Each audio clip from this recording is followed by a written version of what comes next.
Bonjour à tous, je vous invite à vous abonner à cette chaîne, à aimer, à partager, à commenter ces vidéos, c'est très important. C'est une manière de nous soutenir. Merci à vous tous.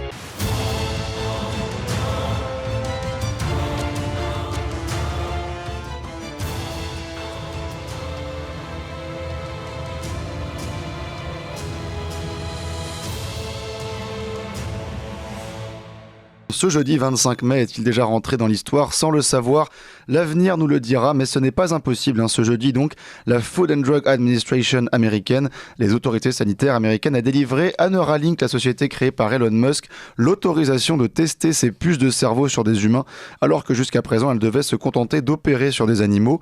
Pour rappel, ces puces ont vocation à relier des cerveaux humains à des ordinateurs en se proposant notamment de traiter des handicaps moteurs. C'est donc un palier ô combien significatif qui a été franchi dans le domaine transhumaniste ce jeudi, et il convient de se demander jusqu'où peut-on véritablement aller sur cette route sinueuse et dangereuse. Et pour en parler ce matin, nous sommes avec Rémi Tel. Bonjour Rémi Tel. Bonjour Valentin, bonjour Corentin. Vous êtes essayiste, écrivain, fondateur du collectif Peuple Libre, auteur de 3 ouvrages aux éditions Perspectives Libres, Paroles révoltées, Vaincre le Covidisme et La chute de Prométhée. Puis vous avez écrit un article dans la dernière le dernier numéro de la revue de Juste Milieu, Juste Mensuel, qui parle justement de ce mythe transhumaniste. Alors vous, d'ailleurs, dans votre dernier livre, La chute de Prométhée, vous développez ce que vous appelez le capitalisme prométhéen, qui se propose de transformer l'homme, de l'améliorer. Et là, on est véritablement en plein dedans. Oui, c'est une rupture, cette histoire de Neuralink, puisque pour la première fois, là dans l'histoire récente, et même depuis quelques milliers d'années, on va avoir la coexistence de deux espèces humaines sur Terre, une qui aura été augmentée, hybridée par la machine, et une autre qui se contentera, entre guillemets, de ses capacités naturelles. Donc depuis Néandertal et Cro-Magnon, on n'a pas connu ça. Donc là, on a vraiment un tournant anthropologique majeur. Effectivement, puisque le risque avec ces puces, c'est aussi de voir, alors pour l'instant, ça n'est qu'à des fins médicales, mais et c'est censé traiter des maladies, mais on peut raisonnablement imaginer que dans l'avenir, on ait, comme vous dites, l'émergence d'une minorité ultra riche, puisque ces opérations vont coûter extrêmement cher. Et d'autres, une classe rendue à l'esclavage. C'est Aldous Huxley, on est vraiment dans une forme de dystopie là. Oui, alors il y a toujours une porte d'entrée qui paraît acceptable, voire indiscutable, qui est celle de la santé ou de la sécurité. Ce seront toujours deux leviers particulièrement mobilisés pour entraîner différentes ruptures éthiques, parce que on a du mal à s'y opposer en disant mais si on rend la vue aux personnes malvoyantes ou qu'on aide des personnes en situation, enfin qui sont cérébro-lésées, comment peut-on s'y opposer, etc. Donc ça c'est la première chose. Donc aucun étonnement à ce que la porte d'entrée soit celle de la santé. Et effectivement, dans un premier temps, ces prothèses Neuralink se promettent d'aider notamment des gens en situation de handicap. Mais il est très bien indiqué dans le projet qu'assez rapidement, il sera possible d'en bénéficier à titre de confort ou véritablement d'augmentation.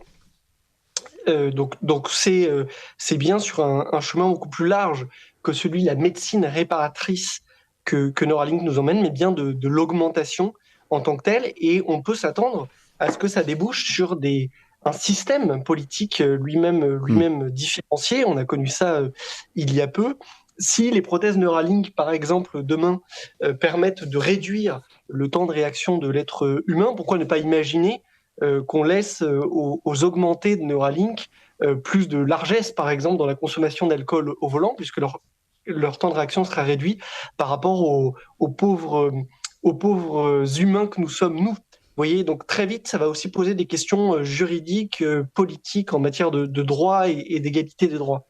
Oui, et puis on peut aussi imaginer, alors on est dans le domaine du possible, et tout ça n'est pas inscrit dans le projet de Neuralink, mais s'attaquer au cerveau de l'homme, c'est ce qu'il a de plus cher, de plus intime. Et donc on peut très bien imaginer des créations de souvenirs chez des gens, ou voir enlever certains souvenirs. Donc c'est aussi un outil de domination potentiellement très dangereux. Bien sûr, parce que se pose évidemment la question de la rétroaction.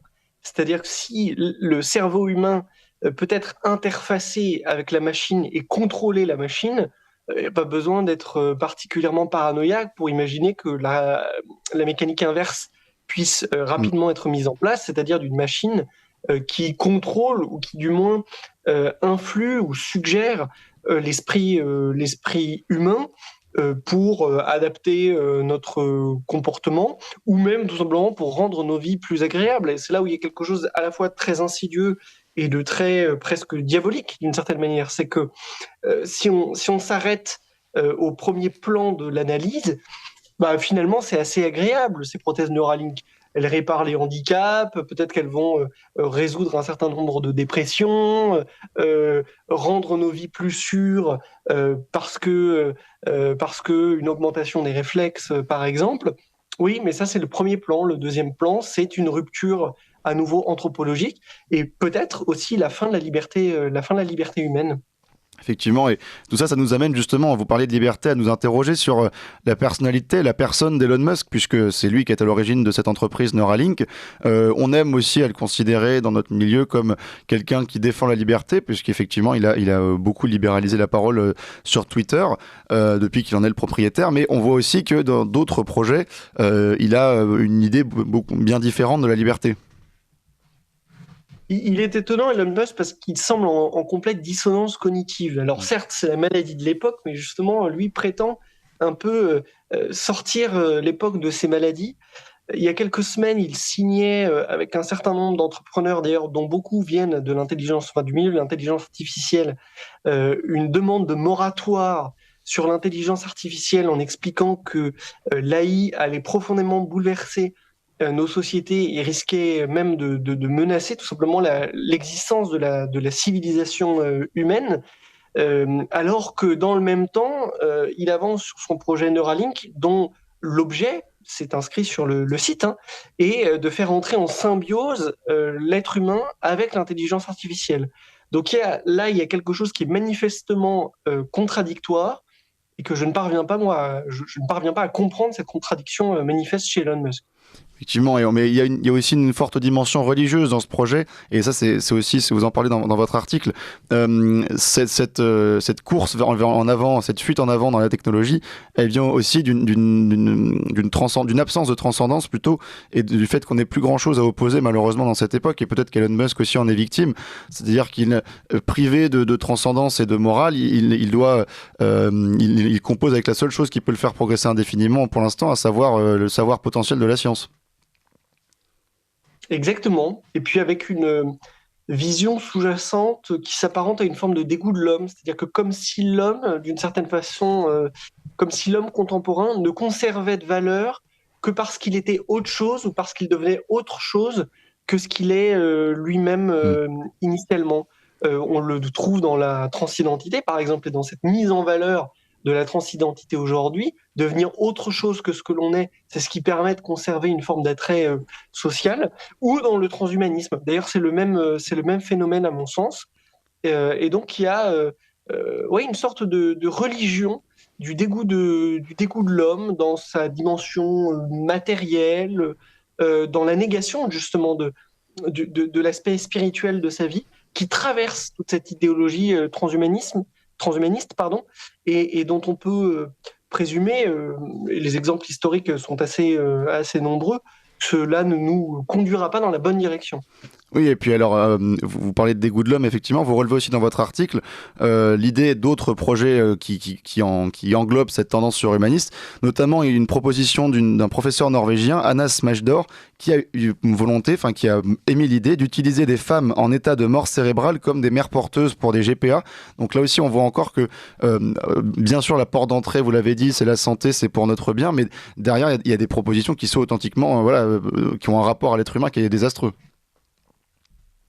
Là, oui, la technique dont l'ambition initiale, en tout cas l'ambition affichée, était d'émanciper l'homme, se retourne aujourd'hui contre lui parce qu'on n'a pas connu la juste mesure et on pousse cette logique à son extrémité. Et je crois de plus en plus que toute logique, quelle qu'elle soit d'ailleurs poussée à son extrémité, se retourne contre elle-même. Et donc, ce qui devait permettre à l'homme d'améliorer ses conditions de vie, de se réaliser lui-même, aujourd'hui est le principal moteur de son asservissement et de sa réification, sa réduction en fait à l'état d'instrument, à l'état d'objet. Il y a cette proposition effectivement d'une professeure norvégienne qui a fait parler. Récemment, la vice-présidente de l'Assemblée nationale proposait aussi de permettre l'humusation de l'être humain, c'est-à-dire la transformation du cadavre en fait d'humains morts en compost, vice-présidente quand même de l'Assemblée nationale française. Et cette proposition de loi, alors qui n'a pas été examinée, mais n'a pas fait plus de débat que cela, en tout cas pas dans le débat public.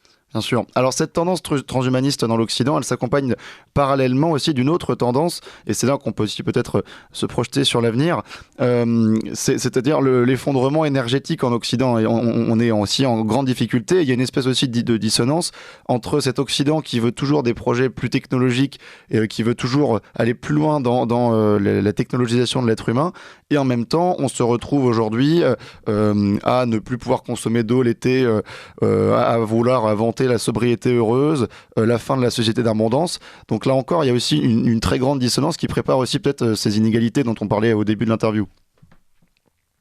Oui, parce qu'en fait, ça peut sembler paradoxal, effectivement, d'avoir d'un côté une sorte de fuite en avant biotechnologique, et puis de l'autre, de ne plus être capable, grâce à la technique, d'assurer le chauffage chez soi, par exemple.